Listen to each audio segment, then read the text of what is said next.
ਸਤਿਨਾਮ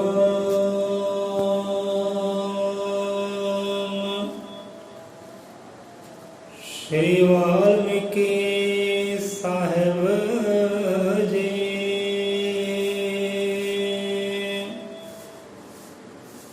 ਵਹੀ ਏਕ ਬ੍ਰਹਮ ਵਹੀ ਏਕ ਬ੍ਰਹਮ ਵਹੀ ਏਕ ਬ੍ਰਹਮ अजर अमर अंडोल निस्सर पुरुषोत्तम सर्वपूर्णम श्री गुरु वाल्मीकि भगवान जी सया सचराचरम।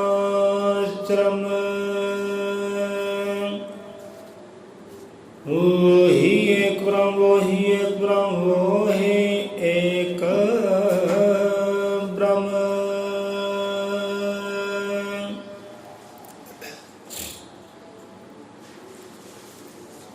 सतनाम सतगुरु अजमत त्रिकालदर्शी श्री गुरु वाल्मीकि भगवान जी महाराज सहाय शब्द गुरु महाराज सहाय। लख शुकराने उस परम पिता परमात्मा दे, लख शुकराने सतगुरु दीन दयाल दे ਜਿਹੜੇ ਆਪਣੇ ਪਿਆਰਾਂ ਨੂੰ ਆਵਾਜ਼ ਮਾਰ ਕੇ ਆਪ ਜਗਾਉਣਾ ਕਰਦੇ ਹਨ।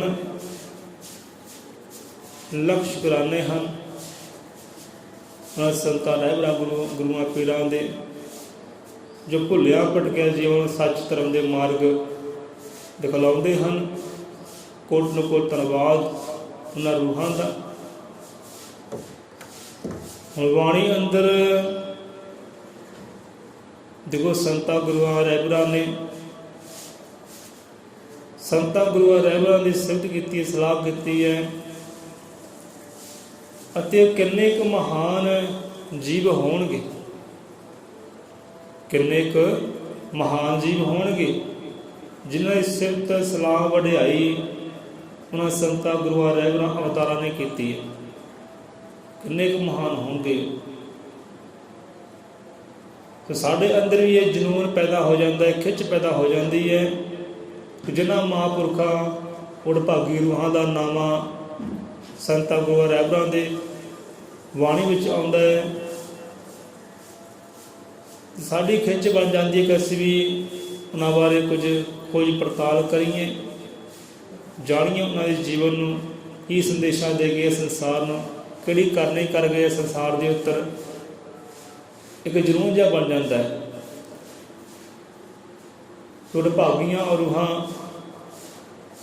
जिन्हां दी सिफत सलाह संतां गुरुआं रहबरां ने कीती, अवतारां ने कीती है, मन्निया है, पूजिया है, अदब सत्कार किया है, किन्ने महान होणगे। सो आ जाते हैं सुकरात जी के विचारधारा ते, क्योंकि सुकरात जी का जिक्र धन धन सतगुरु ज्ञाननाथ महाराज जी के मुख वाकां विच भी आया है।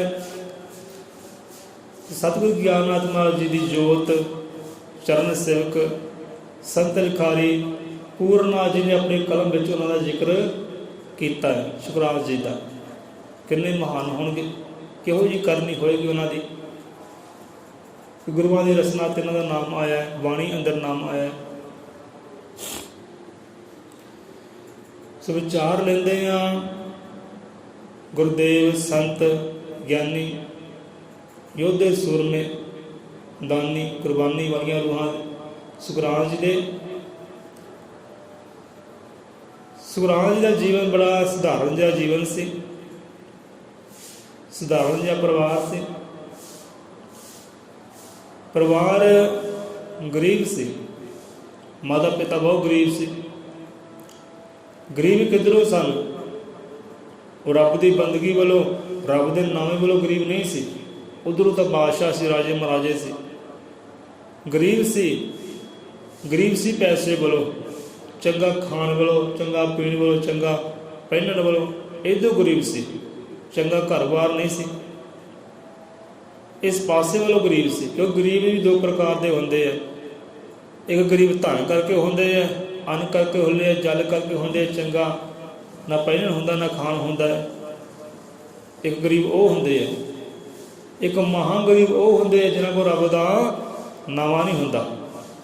ਮਹਾਂਗਰੀਬ ਉਹ ਹੁੰਦੇ ਹੈ ਜਿਨ੍ਹਾਂ ਕੋਲ ਰੱਬ ਦੀ ਸਤਿਗੁਰ ਦੀ ਬੰਦਗੀ ਨਹੀਂ ਹੁੰਦੀ, ਉਹ ਬ੍ਰਹਮ ਦਾ ਗਿਆਨ ਨਹੀਂ ਹੁੰਦਾ, ਉਹ ਮਹਾਂਗਰੀਬ ਹੁੰਦੇ ਆ।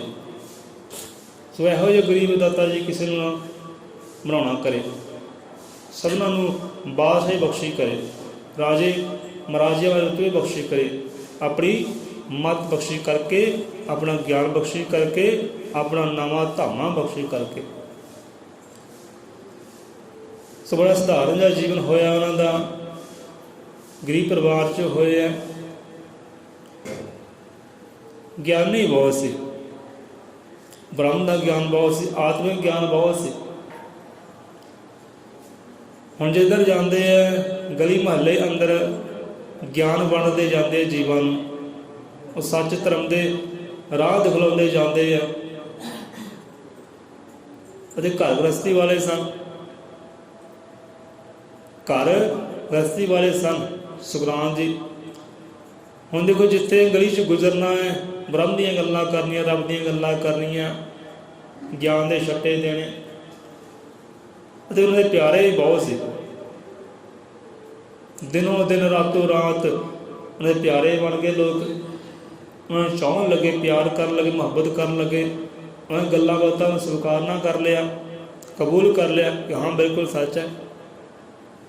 ਰਾਤੋਂ ਰਾਤ ਪ੍ਰੇਮੀ ਬਣ ਗਏ ਕਿ ਜਿਹੜੀ ਗਲੀ ਮੁਹੱਲੇ 'ਚ ਗੁਜ਼ਰਦੇ ਤਾਂ ਬਸ ਉੱਥੇ ਹੀ ਲੋਕ ਭੀੜਾਂ ਲਾ ਕੇ ਬਹਿ ਜਾਂਦੇ ਕਿ ਹਾਂਜੀ ਮਹਾਰਾਜ ਸੁਣਾਓ ਕੋਈ ਗੱਲਬਾਤ, ਅਤੇ ਘਰੋਂ ਹੋ ਜਾਂਦੇ ਲੇਟ। ਹੁਣ ਘਰ ਗ੍ਰਸਤੀ ਵਾਲੇ ਸਨ, ਉਹਨਾਂ ਦੀ ਔਰਤ ਹੋਈ ਹੈ, ਪਤਨੀ ਹੋਈ ਹੈ,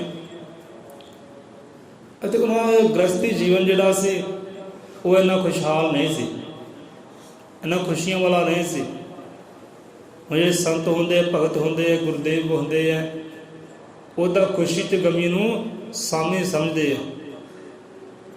ਖੁਸ਼ੀ ਗਮੀ ਉਹਨਾਂ ਵਾਸਤੇ ਬਰਾਬਰ ਹੀ ਹੁੰਦੀ ਹੈ, ਉੱਪਰ ਉੱਠ ਚੁੱਕੇ ਹੁੰਦੇ ਆ, ਦੋਹਾਂ ਚੀਜ਼ਾਂ ਤੋਂ ਉੱਪਰ ਹੁੰਦੇ।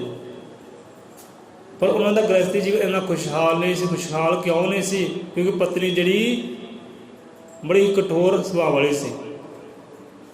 ਉਹਨਾਂ ਦੀ ਪਤਨੀ ਕਠੋਰ ਸੁਭਾਅ ਵਾਲੀ ਸੀ, ਗੁੱਸੇ ਵਾਲੀ ਸੀ, ਹਰ ਵੇਲੇ ਝਗੜਾ ਕਰਨਾ, ਬੋਲ ਕਬੋਲ ਬੋਲਣੇ, ਮੰਦਾ ਬੋਲਣਾ ਸੁਖਰਾਮ ਜੀ ਨੂੰ, ਆਪਣੇ ਪਤੀ ਨੂੰ, ਇਹੋ ਜਿਹਾ ਸੁਭਾਅ ਸੀ। ਇੱਦਾਂ ਹੀ ਇੱਕ ਵਾਰ ਗਿਆਨ ਦੇ ਪ੍ਰਕਾਸ਼ ਕਰਦੇ, ਗਿਆਨ ਦੇ ਛੱਟੇ ਦਿੰਦੇ, ਲੋਕਾਂ ਨੂੰ ਮੱਤ ਸਮਝਾਉਣਾ ਕਰਦੇ, ਘਰੋਂ ਹੋ ਗਏ ਲੇਟ। ਹਰ ਵਾਰ ਹੀ ਹੁੰਦੇ ਸਨ,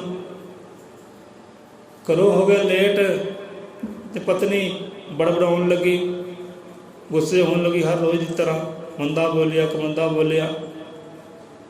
ਅਤੇ ਸੁਖਰਾਮ ਜੀ ਬਿਲਕੁਲ ਸ਼ਾਂਤ, ਬਿਲਕੁਲ ਸ਼ਾਂਤ ਚਿੱਤ ਸੁਣਦੇ ਜਾ ਰਹੇ ਅਤੇ ਉਹ ਬੋਲਦੀ ਜਾ ਰਹੀ ਹੈ ਗੁੱਸੇ ਵਿੱਚ।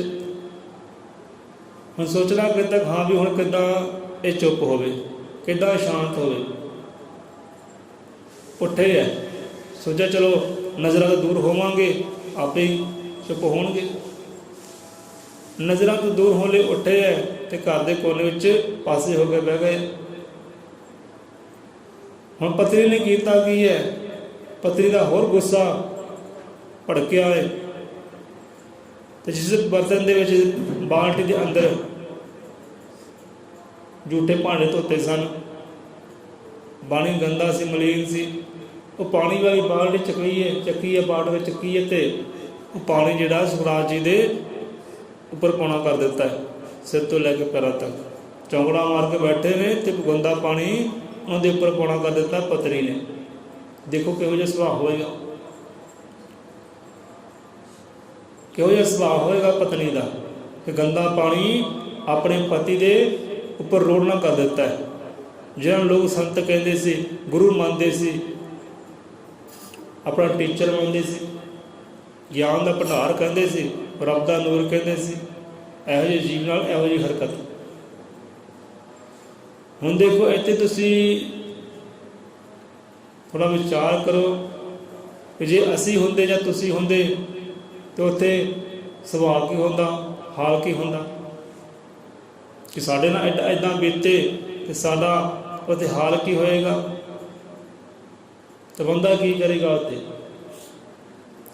पहला बंदा तो शांत हो जाएगा, चुप करके बैठेगा, कुछ नहीं बोलेगा। दूसरा बंदा होएगा वो झगड़ा करेगा, कुटमार करेगा कि हाँ भाई तू ये कार्य कितना क्यों किया, गंदा पानी मेरे ते सुट्टिया क्यों सुट्टिया, तेरा पति है। कुटेगा, मारेगा।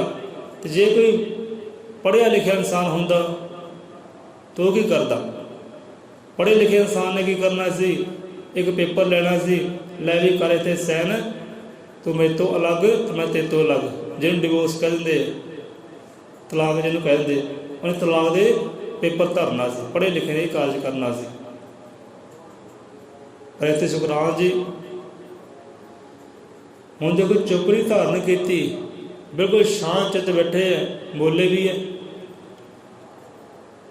हुण बोले भी है, बोले ये बोले है कि लै कई समय तो बदल गरज रहे सी, काफ़ी समय तो बदल गरज रहे सी, वरसना सी, बदल गरज रहे सी, वरसना सी, वरस के हुण शांत हो गए। ये बचन बोले, ये बचन बोले तो पत्नी हो गई हैरान परेशान, सोचन लगी ना बचना उत्ते किधर गल लगती है। वो बदल कौन है, बारिश कौन है कि बड़े समय का बदल गरज रहे सी, बरसना सी, बरसन का सुभाव है तो बरस गए हैं।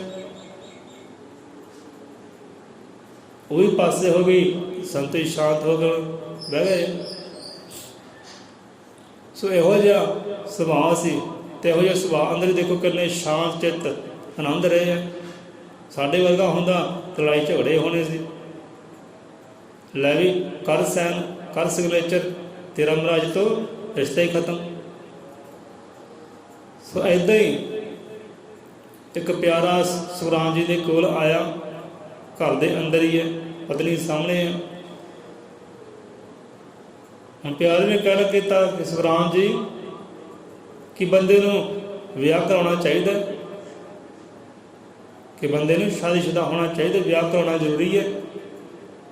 उन्होंने हालातों को देखते हुए सवाल किया तो सुखराम जी कहन लगे भाई विआह कराउणा जरूरी है, कराउणा चाहिए, बंदे नूं शादीशुदा होना चाहिए। कहते क्यों? कहते शादी होनी चाहिए बंदे की, जेकर आपनों एक चंगी किरदार वाली, चंगे सुभाव वाली पत्नी मिलती है तो ताड़ी जग के अंदर शान होएगी, मान सम्मान होएगा, रुतबा बुलंद होएगा, वड्याई होएगी, हर काज बरकत होएगी। जे आपनों एक चंगे किरदार वाली, चंगे सुभाव वाली, मिठे सुभाव वाली एक नेक औरत मिलती है, पत्नी मिलती है, तुसी वडभागे हो, कर्मां वाले, जगत की ताड़ी शान होएगी, वड्याई होएगी, हर पासे बरकत होणगियां, रतबे होणगे, आपदे प्रताप होएगा आपदा। करनी चाहिए शादी। फिर कहन लगे शादी करनी चाहिए है, जेकर आप पत्नी इहो जी मिलती है कठोर सुभाव वाली, झगड़े वाली, गुस्से वाली, हर वेले आप दे नाल वैर रखने वाली, गिले शिकवे करने वाली, शादी करनी चाहिए। इहो जी पत्नी मिले तो तुसी एक दार्शनिक बन सकते हो, एक संत बन सकते हो, भगत बन सकते हो, सेवक बन सकते हो। बहुत इहो ਜਿਹੇ होए है, कथा कहानी चेते कर लो, जिन्हों दी औरतों के किरदार मंदे होए है, कमंदे होए है, तो संत भी वो बने हैं, वो भगत भी बने हैं, वो समाज के सेवादार भी बने हैं। नहीं तो राजा भरतरी जी के जीवन चेते कर लो, होर भी बहुत है। राजा भरत जी के जीवन इहो जिहा सी, पत्नी का किरदार सही नहीं सी, सुभाव सही नहीं सी, ते पत्नी के किरदार को वेखदे होया सारा राजमहल मारी लत्त, राजमहल नूं जाके संत बन गए, भगत बन गए, सतगुरु के प्यारे बन गए, तो अज नवां रोशन है उन्हों का। सहज जी होर भी कथा कहानियां ने किते अगले समय साझियां करांगे। सो कहने लगे कि जे तो पत्नी चंगे किरदार वाली मिले, चंगे सुभाव वाली मिले, प्रेम वाली वाली मिठास वाली मिले, तो बंदे की सिफत सलाह हर पासे शान है, रुतबे है, बरकत है, रहमत है। जे कठोर सुभाव वाली पत्नी मिल जाए फिर तुसी एक समाज सेवक बन सकते हो, एक संत बन सकते हो। तो शादी करनी चाहिए। हम कहन लगे कि शादी जो करते हैं वो दुखी तो होंगे है। जिदे अपनी पुरानी कहावत है ना कि जिन्हें विआह वाला लड्डू खाधा वो भी पछताया, जिन्हें नहीं खाधा वो भी पछताया। विआह का लड्डू जिन्हें खाधा वो भी पछताउंदा है, वो भी दुखी, जिन्हें नहीं खाधा वो भी पछताउंदा है, वो भी दुखी। कहन लगे विआह करवाना चाहिए। सो जो विआह कराउंदा है दुखी तो जरूर होंदा है, परेशान तो जरूर होंदा है, क्योंकि वो आज़ादी विच जंजीरां पै जांदियां, बंधन पै जाते हैं। पर जिहड़े लोग शादी नहीं कराउंदे वो किसी भी पक्षों आनंद खुशी विखाई नहीं देते। जिहड़े विआह कराउंदे है वो दुखी होंदे है, जिहड़े शादी नहीं करते वो किहड़े पासे सुखी होंदे है, ये भी दस दो। कहन लगे शादी नहीं करानी चाहिए, प्यारे कहन लगे। मशगुरान जी कहन लगे जिहड़े विआह कराउंदे है वो दुखी तो होंदे है, परेशान तो होंदे है, पर जिहड़े विआह शादी नहीं कराउंदे उन्हां दा जीवन कितना का सुखी है। वेख्या होवे किसी ने आपने जिन्हां दी शादी नहीं हुई, बच्चे नहीं हुए, घर गृहस्थी वाले नहीं हुए, वो किन्ने के जगह के अंदर सुखी है, किन्ने एक आनंद है। ठुकरा खाते फिरते अज दर दर ते, कोई रोटी नहीं दिंदा उन्होंने, कोई पानी नहीं पुछदा, कोई हाल चाल नहीं पुछदा, कोई प्रेम के नाल आवाज़ मारन वाला है नहीं गा, कोई हाँ जी कह के आवाज़ मारन वाला है नहीं गा। इज्जत मान सम्मान करने वाला कोई दुनिया तो है ही नहीं उन्होंने। जो घर गृहस्थी वाले नहीं है, जो पत्नी वाले नहीं, जिन्हें शादी नहीं हुई, कोई मान सम्मान नहीं करता, कोई फुलका नहीं पुछदा, कोई पानी नहीं पुछदा। हाँ प्यारा तेन चाहिए पानी, रोटी चाहिए है। घर में कोई उड़ीक करने वाला है नहीं, हाँ भी लेट हो गया, किहड़ी गल्लों हो गया, कोई बूहे से खड़ के उड़ीकण वाला है नहीं। अज देखो पति किते ड्यूटी तो काम तो लेट हो जाए तो पत्नी बच्चों नाल लैके बूहे से खड़ जाती है, वेट करती, उड़ीक करती है, हाँ भी इधर भी आवे तो इधर भी आवे। ਉਹਦੇ अंदर एक चंचलता बन जाती है, भड़कड़ा बन जाती है, हाय मेरे सिर दा सही अज तक आया क्यों नहीं। जिन्हों की शादी नहीं हुई उन्होंने उड़ीकण वाला कौन है? इहो जी तांग दे नाल, इहो जे प्रेम दे नाल।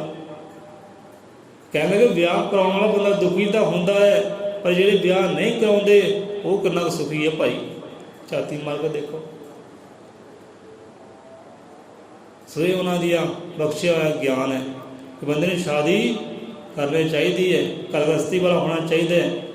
औरत चंगी मिल जाए घर सिफत पा लेंदा है, जे किते मंदी मिल जाए, कुमंदी मिल जाए तो संत भगती बन जाता है, समाज सेवक बन जाता है।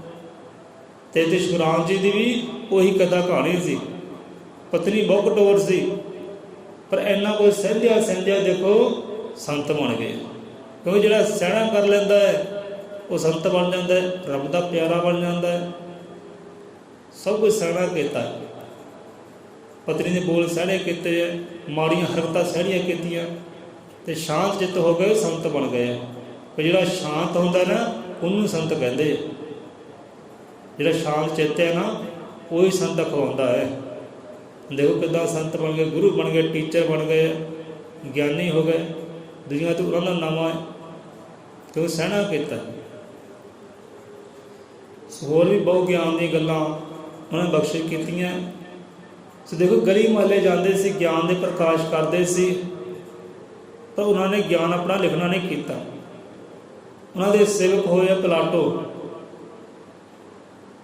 प्लाटो उन्होंने सेवक होए, शिष्य होए, टीचर कहते सी अपने उन्होंने संतां नूं, गुरु कहते सी।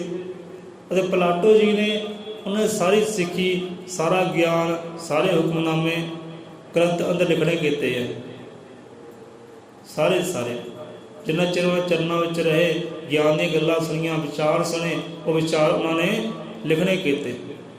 ਸ਼ੁਕਰਾਨ ਜੀ ਨੇ ਕੋਈ ਨਹੀਂ ਲਿਖਿਆ, ਉਹਨਾਂ ਨੇ ਸਿਰਫ ਗਿਆਨ ਉਚਾਰਿਆ, ਵਿਚਾਰ ਕੀਤੇ ਆ। ਸੋ ਇੱਥੇ ਹੀ ਆਪਾਂ ਰਸਮ ਦਿੰਦੇ ਆ ਵਿਸ਼ਰਾਮ। ਭਾਈ ਜਿਹੜਾ ਵਿਆਹ ਕਰਾਉਂਦਾ ਹੈ ਦੁਖੀ ਤਾਂ ਹੁੰਦਾ ਹੈ, ਪਰ ਜਿਹੜੇ ਵਿਆਹ ਨਹੀਂ ਕਰਾਉਂਦੇ ਉਹ ਕਿਤੇ ਕਿੰਨਾ ਕੁ ਸੁਖੀ ਹੈ। ਕਿਉਂਕਿ ਸੁਖੀ ਬੰਦਾ ਹੁੰਦਾ ਕਦਾ? ਸੁਖੀ ਬੰਦਾ ਉਦੋਂ ਹੁੰਦਾ ਹੈ ਜੋ ਨਾਮ ਸਿਮਰਨ ਦੀ ਕਮਾਈ ਕਰਦਾ ਹੈ, ਜਦੋਂ ਭਗਤੀ ਨਾਲ ਜੁੜਦਾ ਹੈ, ਜਦੋਂ ਆਨੰਦ ਪਰਮਾਨੰਦ ਨਾਲ ਜੁੜਦਾ ਹੈ, ਸੁਖੀ ਉਦੋਂ ਹੀ ਹੁੰਦਾ ਹੈ। ਸੁਖੀ ਬੰਦਾ ਉਦੋਂ ਹੁੰਦਾ ਹੈ। ਕਹਿੰਦੇ ਨਾ ਅਸਲੀ ਸੁੱਖ ਸਿਮਰਨ ਵਿੱਚ ਬੰਦੇ। ਅਸਲੀ ਸੁੱਖ ਤਾਂ ਉਹਦੇ ਸਿਮਰਨ ਵਿੱਚ ਹੀ ਹੈ, ਕਿਉਂਕਿ ਉਹਨਾਂ ਸੰਤਾਂ ਨੇ ਸਿਮਰਨ ਵੀ ਕੀਤਾ ਹੈ, ਸਬਰ ਸੰਤੋਖ ਵਿੱਚ ਵੀ ਰਹੇ ਹੈ। ਜਿਹੜੇ ਸਬਰ ਵਿੱਚ ਰਹਿੰਦੇ, ਸੰਤੋਖ ਵਿੱਚ ਰਹਿੰਦੇ ਹੈ, ਨਾਮ ਸਿਮਰਨ ਵਿੱਚ ਜੁੜੇ ਰਹਿੰਦੇ ਹੈ, ਸਰਬ ਦਾ ਭਲਾ ਕਰਦੇ ਹੈ, ਉਹੀ ਸੁਖੀ ਹੈ, ਉਹੀ ਸੁਖੀ ਇਨਸਾਨ ਹੈ। ਵਿਆਹ ਕਰਾਉਣਾ ਚਾਹੇ ਨਹੀਂ ਕਰਾਉਣਾ ਇੱਕਦਮ ਦਾ ਸੁਖੀ ਨਹੀਂ ਹੁੰਦਾ, ਆਨੰਦ ਨਹੀਂ ਹੁੰਦਾ। ਆਨੰਦ ਨੇਕ ਕਰਮ ਕਰਨ ਦੇ ਨਾਲ ਹੀ ਹੁੰਦਾ ਹੈ। ਉਹ ਨੇਕ ਕਰਮ ਕਰਦਾ ਤਾਂ ਅੰਦਰੋਂ ਖੁਸ਼ੀ ਮਹਿਸੂਸ ਕਰਦਾ ਹੈ, ਅੰਦਰੋਂ ਆਨੰਦ ਨਾਲ ਜੁੜਦਾ ਹੈ, ਕਿਉਂਕਿ ਬਾਹਰ ਉਹ ਨੇਕ ਕਰਮ ਕਰ ਰਿਹਾ ਹੈ, ਚੰਗੇ ਕਰਮ ਕਰ ਰਿਹਾ ਹੈ।